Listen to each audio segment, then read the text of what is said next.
Bonjour mes Frenchies. Quelle est la situation actuelle, donc après le Covid, ou est-ce que déjà le Covid est fini, mais quelle est la situation actuelle dans le Golfe et notamment au Qatar? On a vu dans une précédente vidéo la situation à Dubaï et je vous avais promis, et donc je vais vous parler aujourd'hui du Qatar.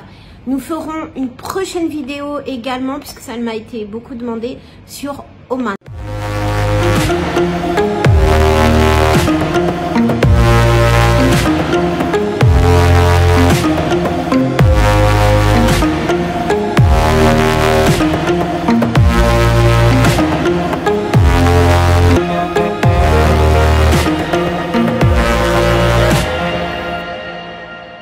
Quelle est la situation dans le Golfe et notamment donc au Qatar, puisque c'est ce qui nous intéresse dans cette vidéo.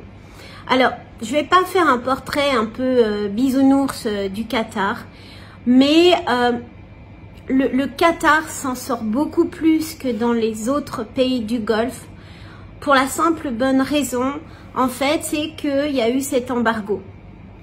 Alors, il y a deux choses qui est assez drôle, on peut dire, dans cet embargo, c'est que l'embargo quand il est arrivé, en fait, c'était bénéfice, c'était tout bénéf pour le Qatar, puisque justement le Qatar s'est mis à produire ses propres légumes. Il y en avait déjà, mais beaucoup plus.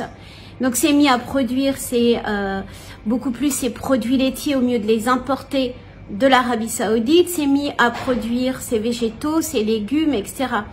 Donc le premier effet qui se coule, on peut dire, de l'embargo, ça a été franchement tout ce développement de l'agriculture.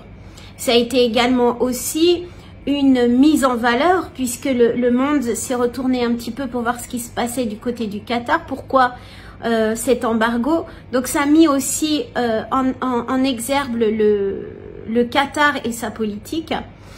Et le deuxième effet qui se coule de cet embargo, c'est justement l'effet que les États-Unis, par pression, ont fait pression sur l'Arabie Saoudite. Et donc l'Arabie Saoudite, à force de cette pression, et vu l'endettement colossal actuel dans le Golfe, parce qu'il faut savoir que cet embargo leur a coûté, pas au Qatar, mais a coûté aux Saoudiens et aux Émiratis, a coûté vraiment beaucoup d'argent, sans parler de la guerre du Yémen, entre autres, et le Covid, une petite claque en passant en plus. Donc c'est vrai que par pression, ils ont fini par lever cet embargo. Donc le deuxième effet qui se coule, c'est que le Qatar maintenant a encore plus, disons, pas une économie florissante, puisqu'on a quand même subi le Covid, et je veux absolument pas faire une image de bisounours, parce qu'il y a des gens qui souffrent sur place, bien sûr. On a tous été touchés par le Covid dans le monde entier, Qatar compris. Mais quand même, le deuxième effet qui se coule, ça a quand même été le fait que les frontières maintenant sont ouvertes entre l'Arabie Saoudite, avec le Qatar, les Émirats, Bahreïn, etc. Et donc, le monde à nouveau s'est retourné pour voir ce qui se passait. Et bien sûr, l'économie que le Qatar a développée en interne va pouvoir s'exporter. Donc, d'où un petit peu notre euphorie ici. Il y a aussi la crise du Covid qui a été extrêmement bien gérée. C'est-à-dire que au lieu de laisser les gens, et pourtant ça aurait été pas politiquement correct, mais disons que ça aurait fait les choux-grades peut-être du tourisme, etc. Donc, au mieux d'ouvrir les frontières au mois de juillet-août pour permettre à tout le monde de partir en vacances ou de venir, etc., ils sont restés assez fermes en n'ouvrant rien, même pendant le Ramadan. Et je vous jure, c'était très dur, même pendant le Ramadan. Donc, ils ouvraient absolument, ils n'ont rien ouvert, ni les mosquées, ni quoi que ce soit. Ça a été une grosse, pas claque, mais quand même dépression pour... c'est la première fois que ça arrivait. Donc on a passé l'Aïd, le Ramadan et l'Aïd sans les buffets traditionnels, sans les majlis, sans sans les mosquées surtout. Donc ça a été énorme, mais ils ont tenu bon. Ils n'ont pas ouvert aussi pendant l'été, ce qui fait qu'aujourd'hui, à l'heure actuelle, depuis décembre 2020, on vit totalement normalement. Tout est ouvert, on travaille. les magasins rouvrent, le tourisme interne, attention, puisque les touristes ne peuvent toujours pas venir au Qatar, en tout cas pas jusqu'au 15 février, c'est la date pour l'instant qu'on a de communiquer, mais le tourisme interne a fait un boom, puisque les gens étaient sur place et avaient l'argent pour consommer, pour vivre, donc il y a une belle consommation et le tourisme finalement s'en sort. Alors je peux pas dire que ça en sort pas si mal parce que évidemment c'est pas la même manne touristique que quand c'est ouvert, mais en tout cas on prépare le pays à l'ouverture des frontières et on est encore plus près que près. Donc c'est vrai que dans tous les projets du domaine de l'IT, du ferroviaire, de domaine touristique, domaine de la santé, domaine de l'enseignement sont des domaines vraiment où vous allez pouvoir bien percer et vous éclater. Alors bien sûr, je le répète, je le dis à chaque fois, à condition que vous ayez au moins un anglais correct. Et je dis pas basique, mais un très bon anglais. Oui, vous parlez l'arabe très bien, mais c'est l'anglais qui est primordial. Donc ça, il n'y a pas photo, c'est vraiment l'anglais. Et donc le Qatar s'en sort très bien à ce niveau-là. D'autant qu'il y a 2 gros events qui sont en préparation. Donc comme tout le monde le sait, la Coupe du Monde FIFA 2022 qui vont se trouver en novembre. Et également, pendant ce Covid, le Qatar a remporté l'organisation des Jeux asiatiques de 2023, je vais dire des bêtises, je me rappelle plus. Enfin, ils ont gagné l'organisation des Jeux olympiques. Ce qui fait que la vision, la politique de la vision 2030 qui existe au Qatar est bien et belle établie et ce n'est pas juste une économie qui est poussée jusqu'en 2022, mais bien au contraire, il y a une vision jusqu'en 2030 avec des projets qui sortent de terre dès maintenant.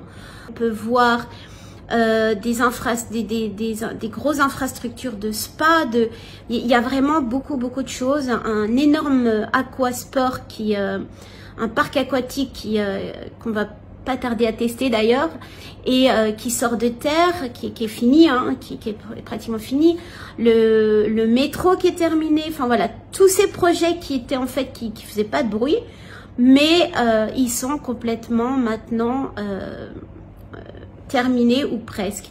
Pardon, je fais bouger l'écran. Ce qui fait que le Qatar s'en sort très bien et vous avez toutes vos chances dans les domaines médicaux, domaine de l'éducation, les domaines des nouvelles technologies, l'IT. Vous avez également toutes vos chances dans les énergies nouvelles, dans le ferroviaire. Et ça, c'est juste un petit panel. Et le tourisme, bien sûr, le tourisme qui va vraiment bouger. Donc voilà, c'est un petit peu mon topo pour le Qatar. Nous, on est basé au Qatar, hein, pour rappel, après avoir passé 16 ans sur Dubaï. Et du coup, c'est vrai que l'économie est beaucoup plus...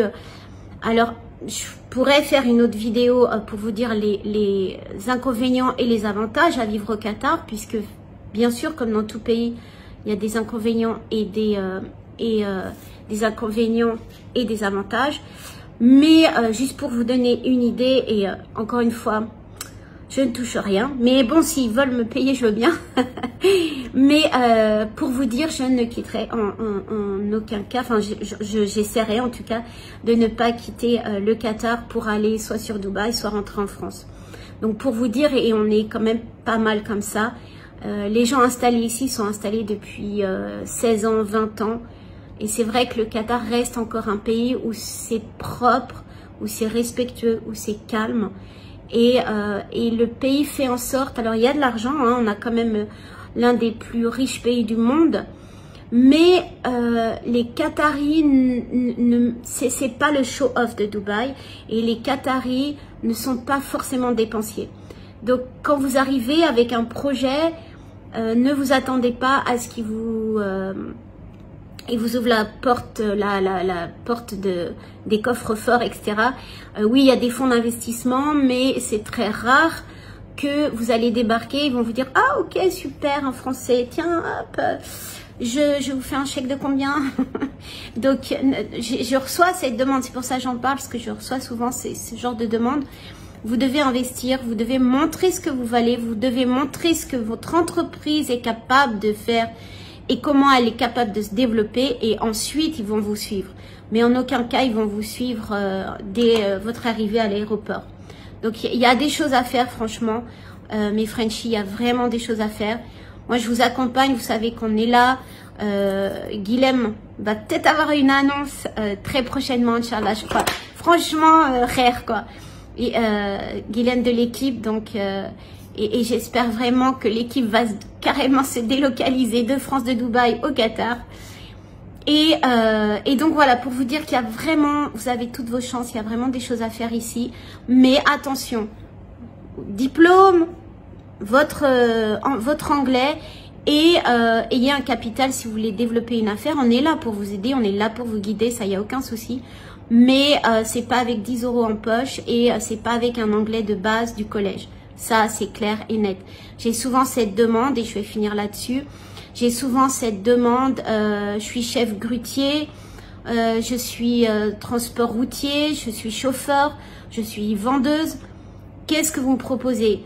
On peut vous proposer des emplois, mes Frenchies, il n'y a pas de souci, mais je ne crois pas que vous allez vivre avec 100 € par mois.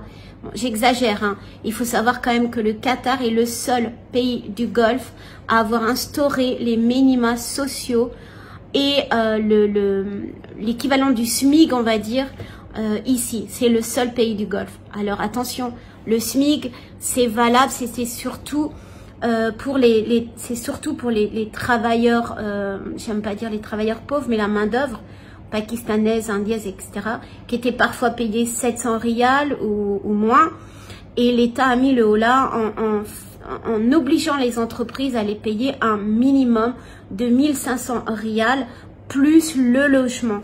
Donc c'est quand même des conditions qu'ils ne retrouvent pas ailleurs dans le Golfe.